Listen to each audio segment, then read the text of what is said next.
Question number 13695, Municipal Health. కూర్చోండి.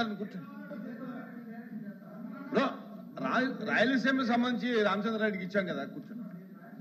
ధన్యవాదాలు అధ్యక్ష. రాయలసీమ అందరికీ ఇవ్వాలంటే చాలా మంది ఉంటారు. ధన్యవాదాలు అధ్యక్ష.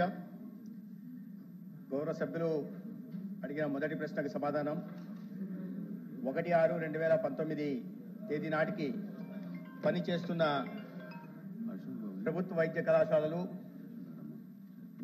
మరియు 2019-24 కాలంలో ఏర్పాటు చేసిన కొత్త వైద్యశాలల వివరాలు ఏంటని అడిగారు.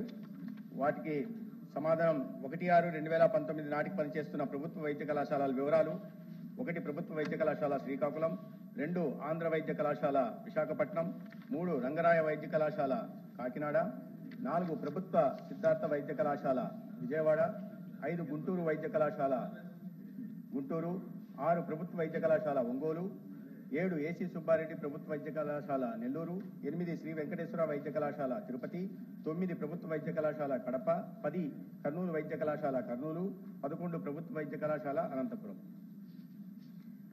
జాతీయ వైద్య కమిషన్ ఎంబీబీఎస్ కోర్సు మొదటి సంవత్సరంలో ప్రవేశాల కొరకు 2019-24 కాలంలో ఈ కింది 5 కొత్త ప్రభుత్వ వైద్య కళాశాలలకు అనుమతి పత్రం ఎల్ఓపి మంజూరు చేయడమైంది.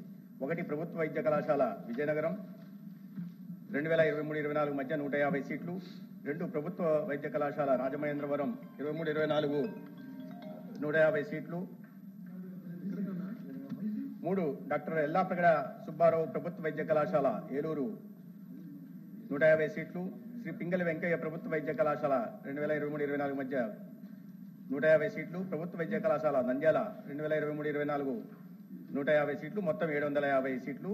50 సీట్లతో 2024-25 విద్యా సంవత్సరంలో పాడేరులోని ప్రభుత్వ వైద్య కళాశాల ఎల్ఓపిని పొందింది. రెండో ప్రశ్నకు సమాధానం అవునండి. 3 వివరాలను అనుబంధంగా సభా సమక్షంలో ఉంచడమైంది. 4 మిగిలిన కళాశాలలో వీలైనంత త్వరగా ప్రవేశాలకు వీలు కల్పించడానికి ప్రయత్నాలు జరుగుతున్నాయి.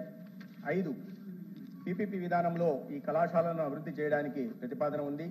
ఆర్థిక శాఖలోని పీపీపీ సెల్ ఆర్థిక సాధ్యతలపై పనిచేస్తున్నది. మార్కాపురం, మదనపల్లి, పులివెందుల, ఆదోని, నర్సీపట్నం, అమలాపురం, పాలకొల్లు, బాపట్ల, పెనుగొండ మరియు పార్వతీపురంలలో ప్రతిపాదించిన 10 కొత్త ప్రభుత్వ వైద్య కళాశాలను పీపీపీ విధానంలో అభివృద్ధి చేయడం కోసం గుర్తించడమైంది.